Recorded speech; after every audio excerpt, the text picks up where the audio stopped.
የጌታ ጸጋና ሰላም ይብዛላችሁ። እንዴት አደራችሁ? ሁሉ ሰላም ከኔ ጋራ ከጌታ ምሕረትና ቸርነት የተነሳ ሁሉ ሰላም ነው። በያለንበት ስፍራ ሰላሙን ያበዛልን። ጌታ ስሙ ለዘላለም ይባረክ። እግዚአብሔር ድንቅ አምላክ ነው፣ ታማኝ አምላክ ነው። እስራኤልን የሚጠብቅ አይተኛም አያንቀላፋም ተብሎ እንደተጻፈ እንደያው ቃሉ የሚጠብቅን የማይተኛ የማያንቀላፋ ስሙ ለዘላለም ይባረክ። ዛሬ ደግሞ በጌታ እርዳታ የሉቃስ ወንጌል ምዕራፍ 22 ላይ ደርሰናል። ጌታ ስሙ ለዘላለም ይባረክ። በክርስቶስ ኢየሱስ ስም አነባለሁ። ፋሲካም የሚባል የቂጣ በዓል ቀረበ። የካህናት አለቆችና ጻፎችም እንዴት እንዲያጠፉት ይፈልጉ ነበር፣ ሕዝቡን ይፈሩ ነበርና። ሰይጣንም ከ12ቱ ቁጥር አንዱ በነበረው የአስቆሮቱ በሚባል በይሁዳ ገባ። ሄዶም እንዴት አሳልፎ እንዲሰጣቸው ከካህናት አለቆች ከመቅደስ አዛዦች ጋር ተነጋገረ። እነርሱም ደስ አላቸው፣ ገንዘብም ሊሰጡት ተዋዋሉ። እሽም አለ። ሕዝብም በሌለበት አሳልፎ እንዲሰጣቸው ምቹ ጊዜ ይፈልግ ነበር። ፋሲካንም ያርዱበት የሚገባው የቂጣ በዓል ደረሰ። ጴጥሮስንና ዮሐንስን ፋሲካን እንድንበላ ሄዳችሁ አዘጋጁልን ብሎ ላካቸው። እነርሱም ወዴት እናዘጋጅ ዘንድ ትወዳለህ አሉት። እርሱም አላቸው፣ እነሆ ወደ ከተማ ስትገቡ ማዲጋ ውሃ የተሸከመ ሰው ይገናኛቸዋል። ወደ ሚገባበት ቤትም ተከተሉት። ለባለቤቱም መምህር ከደቀ መዛሙርቴ ጋር ፋሲካን የሚበላበት የእንግዳ ቤት ክፍል ወዴት ነው ይልሃል በሉት። ያም በድርብ ላይ ያለውን የተነጠፈ ታላቅ አዳራሽ ያሳያቸዋል። በዚያም አሰናዱልን። ሄዶም እንዳላቸው አገኙና ፋሲካን አሰናዱ። ሰዓቱን በደረሰ ጊዜ ከ12ቱ ሐዋርያት ጋር በማዕድ ተቀመጠ። እርሱም ከመከራዬ በፊት ከእናንተ ጋር ይህን ፋሲካ ሊበላ እጅግ እመኝ ነበር እላችኋለሁና በእግዚአብሔር መንግሥት እስኪፈጸም ድረስ ወደፊት ከዚህ አልበላም አላቸው። ጽዋንም ተቀበለ፣ አመስግኖም ይህን እንካችሁ፣ በመካከላችሁም ተካፈሉት እላችኋለሁና የእግዚአብሔር መንግሥት እስክትመጣ ድረስ ከአሁን ጀምሮ ከወይኑ ፍሬ አልጠጣም አለ። እንጀራንም አንስቶ አመሰገነ፣ ቆርሶም ሰጣቸውና ስለ እናንተ የሚሰጠው ሥጋዬ ይህ ነው፣ ይህን ለመታሰቢያዬ አድርጉት አለ። እንዲሁም ከእራት በኋላ ጽዋውን አንስቶ እንዲህ አለ፣ ይህ ጽዋ ስለ እናንተ በሚፈሳው በደሜ የሚሆን አዲስ ኪዳን ነው። ነገር ግን አሳልፎ የሚሰጠኝ እጅ እነሆ በማዕድ ከእኔ ጋር ናት።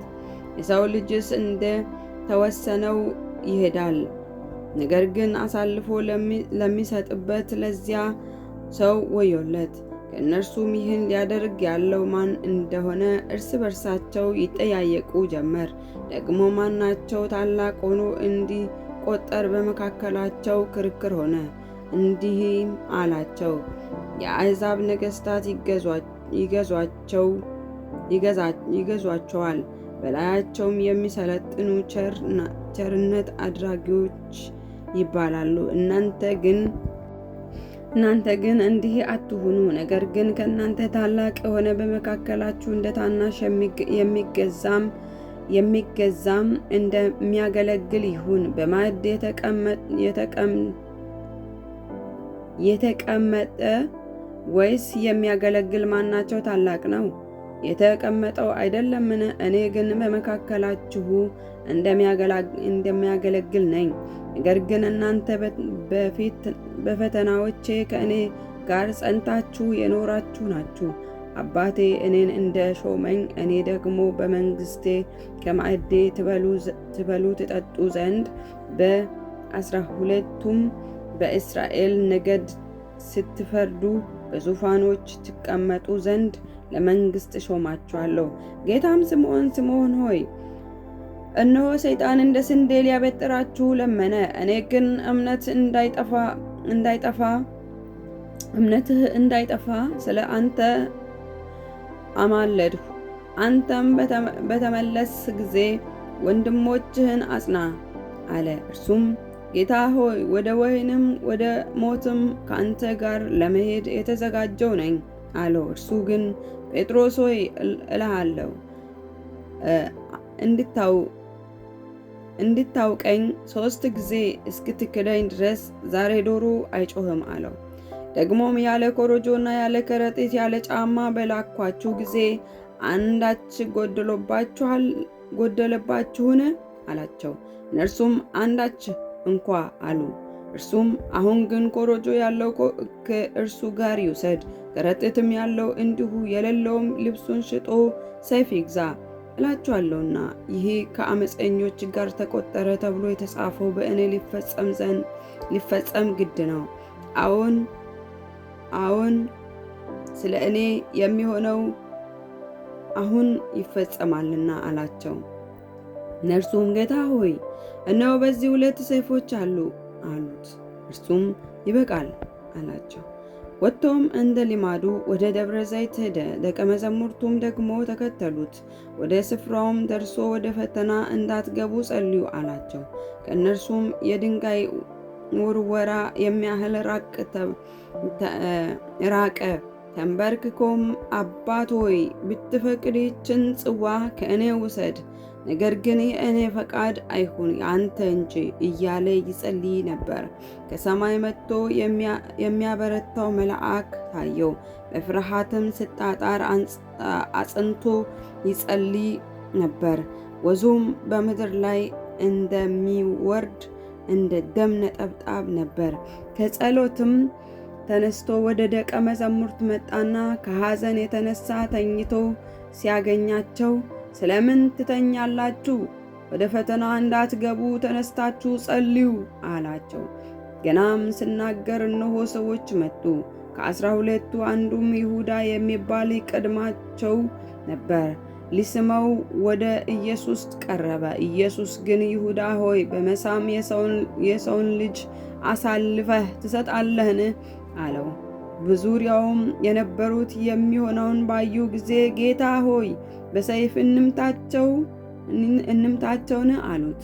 ከእነርሱም አንዱ የሊቀ ካህናቱን ባሪያ መጥቶ ቀኝ ጆሮን ቆረጠው። ኢየሱስ ግን መልሶ ይህንስ ፈቀዱ አለ። ጆሮንም ዳስሶ ፈወሰው። ኢየሱስም ወደ እርሱ ለመጡበት ለካህናቱ አለቆችና ለመቅደስ አዛዦች ለሸማግሌዎችም ወንበዴ እንደምትይዙ ሰይፍና ጎማዴ ይዛችሁ ወጣችሁን? በመቅደስ ዕለት ከእናንተ ጋር ሲሆን እጆቻችሁ አልዘረጋችሁብኝም። ይህ ግን ጊዜያችሁና የጨለማው ስልጣን ነው አላቸው። ይዘውም ወሰዱት፣ ወደ ሊቀ ካህናቱም ቤት አገቡት። ጴጥሮስም ርቆ ይከተለው ነበር። በግቢ መካከልም እሳት አንድዶ በአንድነት ተቀምጦ ሳሉ ጴጥሮስ በመካከላቸው ተቀመጠ። በብርሃኑም በኩል ተቀምጦ ሳለ አንዲት ገረድ አየችውና ትኩር ብላ ይህ ደግሞ ከእርሱ ጋር ነበር አለች። እርሱ ግን አንቺ ሴት አላውቀውም ብሎ ካደ። ከጥቂት ጊዜም በኋላ ሌላው አይቶት አንተ ደግሞ ከእነርሱ ወገን ነህ አለው። ጴጥሮስ ግን አንተ ሰው እኔ አይደለሁም አለ። 1 ሰዓት የሚያህል ቆይቶ ሌላው አስረግጦ እርሱ የገሊላ ሰው ነውና በእውነት ይህ ደግሞ ከእርሱ ጋር ነበር አለ። ጴጥሮስ ግን አንተ ሰው የምትለውን አላውቀውም አለ። ያን ጊዜም ገና ስናገር ዶሮ ጮኸ።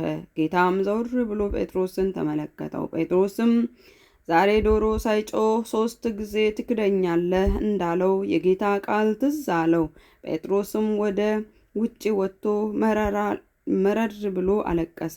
ኢየሱስም የያዙት ሰዎች ይዘብቱበትና ይደበድቡት ነበር፣ ሸፍነውም ፊቱን ይመቱት ነበርና። በጥፊ የመታ ማን ነው? ሰከንዱ አያስጨርሰኝም። ልቀጥል። ትንቢት ተናገር እያሉ ይጠይቁ ነበር። ሌላም ብዙ ነገር እየተሳደቡ በእርሱ ላይ ይናገሩ ነበር። በነጋም ተባረኩ። አያስጨርሰኝም።